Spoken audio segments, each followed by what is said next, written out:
A puertas de las nuevas fiestas patrias, anticipando también el tremendo flujo que vamos a tener de autos saliendo de la región metropolitana para celebrar, así como también en otros puntos de nuestro país. Vamos a estar conversando de esto, de algunos desafíos también en telecomunicaciones, junto al ministro de Transporte y Telecomunicaciones, Juan Carlos Muñoz. ¿Cómo está, ministro? Muy buenos días, bienvenido. Buenos días, Bárbara. Gracias por tenerme nuevamente aquí en el TV. Ministro, ¿cómo se están preparando para estas fiestas patrias? Se habla de cerca de 2 millones de autos que van a salir de la región metropolitana. ¿Qué estimaciones tienen ustedes y cuáles son los planes también para poder enfrentarlo mejor? Claro, da un poco de vergüenza hablar solamente de la región metropolitana. Esto es un fenómeno que evidentemente es nacional, ¿verdad? Y por lo tanto mi misión es mirarlo en una dimensión un poco más completa. En el caso, como tú bien dices, la región metropolitana se hablaba de 1.100.000 vehículos que iban a salir y después viene el retorno. Por eso es que, y claro, es un volumen muy relevante que obliga a tomar todo tipo de medidas. Eh, Desde el punto de vista de la salida de las ciudades, esto va a estar bastante distribuido. Hay muchas personas que tomaron la semana completa, hay estudiantes que salieron porque tienen esta semana de descanso, y por lo tanto la salida, inicio de esta festividad, empieza, yo diría, el jueves de la semana pasada, viernes, el sábado, vamos a tener salida importante el día de mañana, 17, el día 18 vamos a tener flujo. Para lo delicado va a ser el retorno, que va a ser todo en un solo pulso, probablemente muy fuerte. Un poco la tarde del domingo, pero la tarde del sábado, pero ya el domingo va a ser un día de mucho, mucho movimiento, de retorno a todas las ciudades, y que por lo tanto hay que armarse de paciencia. El Ministerio de Obras Públicas está dispuesto a algunos incentivos que me parecen aceptados, asociados por un lado, a una menor tarifa en los peajes en ciertos momentos del día, y por otro lado a restringir el flujo de camiones de modo que en los momentos de mayor movimiento podamos desplazar de esos horarios a los camiones que tienen un poquito más de flexibilidad respecto a los momentos en los cuales se tienen que mover. Claro, o sea, con eso, como dice usted, es más fácil hacer distintos momentos para ir, pero en realidad el domingo, el último día que van a volver probablemente todos ese día, hay que tener mucha paciencia, sea donde sea que se Así haya es. ido. Y aquí entender que, claro, que no hace mucho sentido, ¿verdad? Aumentar la capacidad de las vías solamente por estos días. Entonces es natural que en cualquier sistema de transporte la capacidad se hace insuficiente para los momentos de máxima, máxima, máxima exigencia. Y ahí lo que tenemos que hacer es tomar medidas para favorecer un uso eficiente de esa infraestructura. El transporte colectivo es bueno, ¿no es cierto? Ojalá, si se pueden hacer los viajes en menos vehículos, más personas por vehículo es mejor. Nosotros nos preocupa desde el Ministerio de Transporte no solamente este tema del uso eficiente de las vías, sino que también el que el transporte colectivo se dé en forma segura. Aquí hay un despliegue importante del Ministerio con carabineros, con Senda, en los distintos terminales de transporte masivo para poder fiscalizar que los vehículos estén en buenas condiciones, focos, frenos, neumáticos, parabrisas, ¿verdad? Y por otro lado también que tanto los vehículos como los usuarios, perdón, como los conductores tengan la documentación correcta, que los cinturones de seguridad estén bien dispuestos, en fin. Y aquí el mensaje que me gusta dar es que en promedio un bus interurbano se fiscaliza una vez al mes en este país, lo que habla de la intensidad del trabajo del Ministerio de Transporte, preocupado de que esos buses estén siempre en buenas condiciones. Ministro, una cosa es lo que mencionaba, el tema del flujo, pero otra que es incluso más preocupante aún es el tema de los accidentes. Estamos hablando sobre todo en este tipo de fiestas en las que, por las características de la celebración, hay mucho alcohol, mucho riesgo de accidentes en la noche y, bueno, básicamente a cualquier hora. ¿Cómo ve, se están haciendo campañas de concientización, como tradicionalmente se hacen? Bueno, esto es lo de la mayor gravedad, de la mayor importancia. En nuestro país, un país que tiene una siniestralidad que es preocupante, perdemos del orden de 1.800 personas al año por esta causa, lo que es brutal. Y eso se nos acentúa muy fuertemente en las fiestas patrias. El año pasado, para que te hagas una idea, entre el viernes previo y el domingo final de las fiestas patrias, esos 10 días, murieron 70 personas. 70 personas, que casi el doble del promedio diario del resto del año, lo que habla de que estamos en un periodo en que estamos mucho más expuestos y que por lo tanto como autoridades tenemos que hacer todos los esfuerzos, tanto en fiscalización como en concientización respecto de la responsabilidad que significa ponerse detrás del volante. En materia de fiscalización, bueno, estamos desde el 18 de agosto en un plan que le llamamos del 18 al 18, en un proceso de estar permanentemente, son 670 puntos de control en que estamos junto con carabineros, con inspectores municipales y con otros actores fiscalizando en distintas partes del país. Y este periodo ahora, vamos a tener un poco más de 1.000 carabineros desplegados también para hacer fiscalización en días. Ahí que se hacen centenares de miles de controles a vehículos en este periodo, y eso es fruto del trabajo mancomunado del Ministerio y especialmente de Carabineros de Chile. Ahora, nada de eso es suficiente, y lo más importante acá es entrar a la conciencia de cada persona, a la responsabilidad, a la conversación también entre los grupos familiares. Y para eso hemos hecho un par de campañas. El Ministerio sacó una campaña que se llama El Pueblito del Silencio, que te invito a ver. Es un video muy bonito que hicimos de gobierno junto con el apoyo de Daniel Muñoz. Es un pueblito que reúne como a la gente que ha fallecido en animitas, ¿verdad? Y que te conmueve, porque te hace ver, ¿no es cierto?, el profundo impacto que esto tiene. Estamos con la campaña del Pueblito del Silencio. ¿Ustedes tienen otra campaña más, ministro? Así es, la segunda campaña la sacó hoy día Carabinero, y que habla como de que no es el momento de llorar, ¿ya? Y que, claro, cuando las fatalidades ocurren, cuando el choque ocurrió, cuando atropellaste a alguien, cuando se te murió tu hijo que no iba en un sistema de atención infantil, claro, ahí te das cuenta, ¿no es cierto?, del drama generado, la tragedia que se ha ocasionado producto de tu irresponsabilidad. Entonces el punto es cómo te anticipas a eso, cómo evitamos que ese tipo de cosas ocurran. Aquí quisiera transmitir de que esto es un tema muy masculino. Fíjate que me gusta la siguiente estadística: las 12 primeras personas que fallecieron en este fin de semana que pasó, 12, 4 eran hombres, 8 eran mujeres. Entonces uno se pregunta, ¿por qué es masculino si fueron más mujeres? Sí, pero normalmente los que fallecen más son hombres, por una parte. Pero en este caso, los 4 que murieron, los hombres, eran los conductores. Las 8 mujeres que murieron eran pasajeros o peatones. Ninguna era conductora. Y eso te habla de que acá en los varones hay una tremenda responsabilidad, que son los que mayoritariamente están al volante en esos siniestros viales. Porque mayoritariamente, producto de que circulan a una velocidad mayor, producto de que consideraron que igual se podían pasar esa luz roja y no pasa nada, producto de que decidieron mirar el WhatsApp y responder en el grupo de amigos un mensaje que era totalmente irrelevante, terminan pasando por encima de un vehículo, de una bicicleta, de un peatón. Entonces, primero que nada, el foco en los hombres. Y lo segundo, que es muy importante, es que un poco contraintuitivo, es un fenómeno muy rural. Eh, 9 de cada 10 chilenos vivimos en ciudades. Sin embargo, cuando uno mira las estadísticas de los siniestros viales, la mayoría de los fallecidos ocurren fuera de las ciudades, en espacios rurales. A veces en autopistas interurbanas, a veces en caminos, ¿verdad?, secundarios, en los cuales no siempre hay una buena berma, y los peatones tienen que caminar quizás demasiado cerca de la circulación de los vehículos, y muchas veces la gente circula a una velocidad que no se condice con las condiciones del diseño vial que está presente. Entonces, es muy relevante acá también poner mucha precaución, especialmente cuando estamos circulando fuera de las ciudades, en que las condiciones de un choque o de un atropello suelen ser fatales. Ministro, ¿por qué cree usted que se da esto? ¿Por qué los hombres lideran en accidentes, como dice usted? Ya sea Bueno, por... por una parte, yo creo que efectivamente, en general, los hombres conducen más que las mujeres, pero yo creo que la proporción de fatalidad es mucho mayor. Yo creo que hay un tema de agresividad propia, hay una ¿Son más temerarios, característica. quizá? ¿Piensan que no les va a pasar nada? Hay un aspecto un poco más psicológico asociado a cómo somos los hombres, cómo nos comportamos. Yo creo que también está un poquito asociado al consumo de alcohol. Sospecho que los hombres consumimos un poco más de alcohol que las mujeres, o tendemos en el porcentaje de aquellos que exceden los límites de la ebriedad. Probablemente las mujeres y los hombres también tenemos un número mayor, y cuando esos hombres se ponen detrás del volante, el efecto es devastador. Y una cosa buena que salió esta semana, salió una encuesta que hablaba de que de cada, por cada 3 personas, 2 están dispuestas a ser designadas como el conductor designado, ¿ah? Esta figura de la persona que salimos los amigos a un asado y uno dice, oye, yo no voy a tomar, yo me los llevo de vuelta, no te preocupes.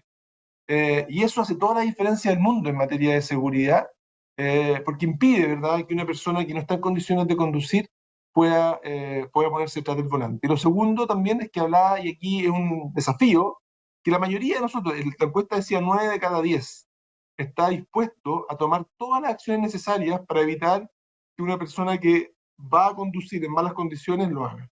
O sea, hay que evitar eso. Y ahí hay que sacar toda la fuerza nuestra, ¿no es cierto?, de cada uno de nosotros, la valentía, ¿no es cierto?, para poder enfrentar y poder decirle al amigo, no estás en condiciones de conducir, no te vamos a dejar subirte al auto, no te lo vamos a dejar, lo lamentamos. Eh, Pásanos las llaves, vamos a ver quién te lleva para tu casa. Eso es lo que todos tenemos que hacer. Las consecuencias de no hacerlo pueden ser tremendas, no solamente para el amigo, en términos de su propia vida y sus lesiones, también las consecuencias que él tenga respecto de cómo impacte a terceros. Ministro, usted ha visto que la nueva legislación, esto ya lleva un tiempo, pero ha generado algún impacto porque el hecho, por ejemplo, de ahora, si uno tiene un accidente y va bajo la influencia del alcohol, bueno, las penas son mucho más fuertes. Así es, tenemos todo un vale 0,3 y 0,8. 0,3 gramos de alcohol en el límite para considerar que está conduciendo bajo los efectos del alcohol. Más de 0,8 ya se considera un delito en que las penas, como tú dices, son incluso de cárcel, claro, y que se ve agravado en el caso de que ese conductor haya sido detectado producto de un siniestro vial en que haya habido algún tipo de lesiones. Entonces, por supuesto aquí que la ley genera una tolerancia cero, genera un impacto mucho mayor y que ha permitido que en ese momento, sobre todo en ese momento, con el que se aprobó la ley, la reducción en términos de personas detectadas conduciendo bajo los efectos del alcohol bajara en forma muy sustancial. En materia de siniestralidad, yo quisiera decir que hay, claro, como yo dije al principio, tenemos 1.800 personas falleciendo en el país todos los años más o menos, y es bastante estable, se mueve entre 1.600, 1.700, 1.800, hasta 2.000, porque hay que contar un poquito más que la cifra oficial, porque hay gente que muere posteriormente. La cifra buena es que, o el lado positivo, es que cada vez tenemos más vehículos y la cantidad de muertos no aumenta, no aumenta. Lo que te habla de que el riesgo se ha ido reduciéndose. Y la otra parte buena es que el año pasado tuvimos la menor cantidad de fallecidos de los últimos 30 años. Y eso es una cosa que debería alegrar, ¿no? A pesar de que la cantidad de muertos todavía sigue siendo un número elevadísimo, por lo cual es imposible alegrarse. Esperamos, este año vamos un poquito por encima del año pasado, y espero que lo que quede del año podamos seguir tomando acciones que nos permitan ir reduciendo, ¿no es cierto? La siniestralidad y las fatalidades que son terribles, transforman al final, por ejemplo, el 18 en una fiesta más bien de luto para siempre en una familia, y todos yo creo que conocemos gente que haya fallecido, yo por lo menos conozco varias, que han fallecido o que han tenido lesiones gravísimas producto de un siniestro vial. Claro, y lamentablemente no, ni siquiera la persona que va conduciendo, a veces una víctima que va caminando o que trató Sí. de ser más de protegerse. Ministro, lo cambio de tema, vámonos a la otra parte de su ministerio, las telecomunicaciones. ¿Cuál es el balance que usted hace con estas nuevas políticas de los números anti-spam o antifraude? ¿Cambia la forma o no llaman con números especiales? Me pasaste telecomunicaciones porque una cosa bonita que pasó también es que las empresas de telecomunicaciones, ellos les gusta el eslogan de que las telecomunicaciones salvan vidas, y estuvieron dispuestos para financiar mensajes de texto a todos los chilenos, uno por persona, uno por línea, asociado a la siniestralidad vial. Así que a todos nos va a llegar un mensaje de texto o el jueves pasado o el día de mañana o el viernes, asociado a temas de responsabilidad, y la idea es que ojalá que eso gatille una conversación en los núcleos familiares o de amigos. Respecto de esto, ahora tu pregunta, respecto de estos prefijos, yo creo que ha sido bueno, ordenado un poco el tipo de llamada. Hoy día las empresas se le exige a las empresas, ¿verdad?, que cuando hacen llamadas masivas, estas que son a través de computadores, cuando la empresa está mandando decenas de miles de llamadas al mismo tiempo, que lo hagan necesariamente a través de un prefijo, de modo que las personas sepamos que nos está llamando un computador. Detrás del computador para una persona, pero esta es una llamada que ya es distinta, es una llamada comercial. En algunos casos es de alguna empresa o alguna una organización que tiene un vínculo con nosotros, y en esos casos el prefijo es un 600. Y en el caso de que sea una empresa con la cual nosotros no tenemos ningún tipo de vínculo, se tiene que poner un código de 809. A mí me parece que eso ha estado funcionando bien. Yo he recibido hartas felicitaciones de gente que me dice, no sabes cómo esto me tranquilizó, porque en mi empleo, por ejemplo, yo siempre tengo que atender un número que me llega porque es una oportunidad probable de alguien que me quiera contratar, y siempre contesto esas llamadas, no me puedo dar el lujo de no contestarla, y la mayoría de las veces me terminaba enfrascado con una oferta que yo no quería recibir. Entonces, la verdad es que esta forma de estructurar las llamadas ha permitido dar mucho orden y las personas yo creo que estamos más contentas con saber cuál es el tipo de llamada que estamos recibiendo. Sí, ahora, esto se complementa con una política que ya teníamos que funcionaba, lo digo al menos en mi experiencia, extremadamente bien. La política del no molestar. Uno registra la empresa y se acaba esas llamadas de 40 veces a la semana. Así es. Bueno, yo creo que estamos avanzando en esa línea y creo que ha sido positivo, ¿no? Pienso que nos permite mejorar el ordenamiento de las llamadas, nos permite que haya una mayor tranquilidad y también no perderle la confianza a un número desconocido que uno recibe, que también es importante. O sea, cuando te llama alguien de un número normal, ahora uno sabe que es una persona natural. Y si te llega una llamada que parece más bien de un banco o de una compañía telefónica, uno sabe de inmediato que eso es un fraude, porque esa empresa debería haber ocupado un número con código. Entonces también ordena por ese lado y desincentiva el fraude a través de las llamadas telefónicas. Al menos se la hace un poco más difícil. Ministro, es que esa parte quizás no está tan vista porque estamos todos pensando más que nada en que no nos moleste. Pero si nos llaman de un banco en el que nosotros tenemos una cuenta efectivamente, sí o sí tiene que venir de un número 600. Así es. Y si no tengo cuenta con ese banco, sí o sí tiene que venir de un número 809. Ya, o Si sea, viene, si me porque llama un esas llamadas a banco, veces son bien verosímiles, tienen todos los datos de la persona y por eso caen. así es. O sea, al menos así lo entiendo yo. O sea, si tendría que ser, me imagino que a lo mejor habrá ocasiones en las que te podrán llamar, tendrán que darte algún tipo de explicación, pero por lo menos uno estaría mucho más de sobreaviso, ¿verdad? Las llamadas para hacer una oferta. Ahora, claro, si te llama tu ejecutivo de cuenta, por supuesto que te va a llamar de un número a lo mejor que va a ser el número personal. Pero las llamadas más institucionales tienen que ocupar el 600 y el 809. Una buena cosa entonces, así podemos prevenir estos fraudes que también a veces son tan difíciles de poder detectar. Ministro, muchísimas gracias por conversar con nosotros. Que tenga una muy A buena ti, y se semana y nos felices olvidó, fiestas. y nos hablamos los 50 años del inicio de la operación del Ah, metro, que no, estamos muy pero contentos. todavía tenemos 2 minutos para eso. Súper importante porque se está celebrando últimamente con todos los avances Así que han es. tenido.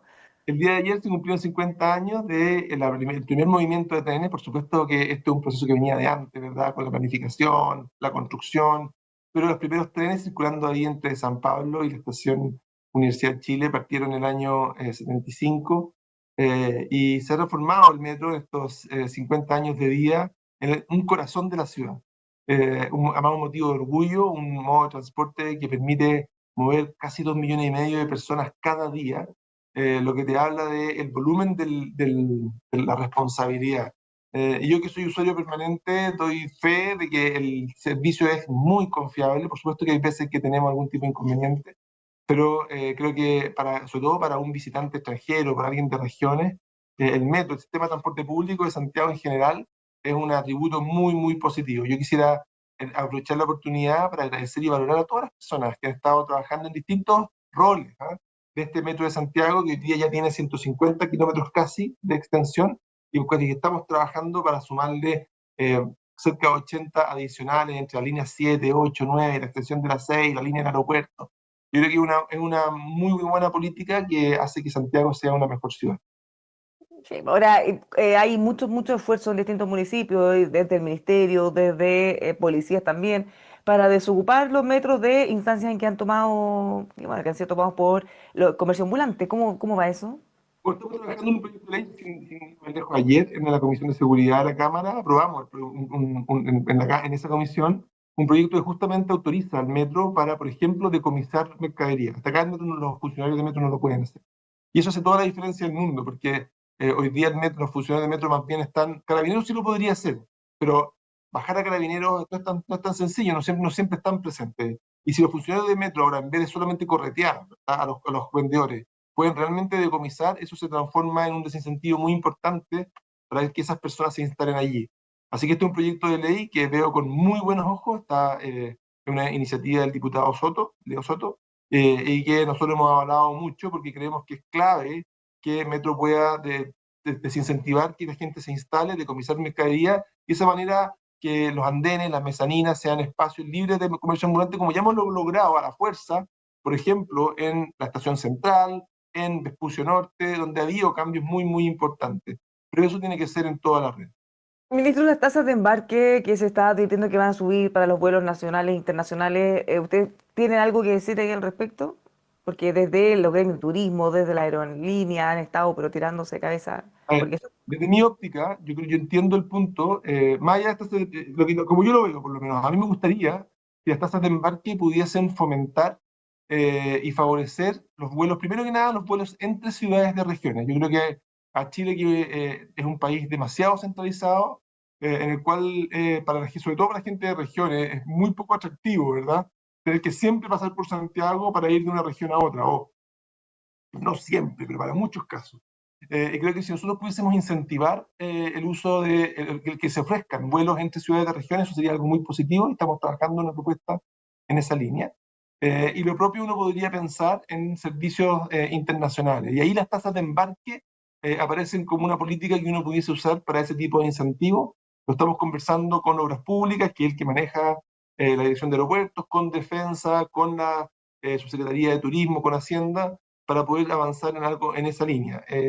Pensamos que el transporte aéreo es algo que hay que incentivar, que hay que fomentar, que ojalá que por un país tan extenso como el nuestro, la verdad que en muchos casos el transporte aéreo es la mejor forma para poder desplazarse, y esto que a lo mejor aparece para quienes vivimos en el sector céntrico del país, quizás como algo un poco, un viaje de lujo. Bueno, si tú vives en Punta Arenas, si tú vives en Aysén, si tú vives en Iquique o en Arica, probablemente es sin lugar a duda la solución para poder tener los largos desplazamientos que muchas veces tus necesidades requieren. Eso tenemos que entenderlo de esa manera y por eso queremos avanzar en fomentar y favorecer que estos viajes se puedan ir realizando, sobre todo hacia sectores apartados. ministro, ahora sí, muchísimas gracias por conversar con nosotros. Buena semana. Ahora, que esté muy bien. Gracias a ti. Igualmente. Los dejamos invitados a que sigan con nosotros acá en emol.com.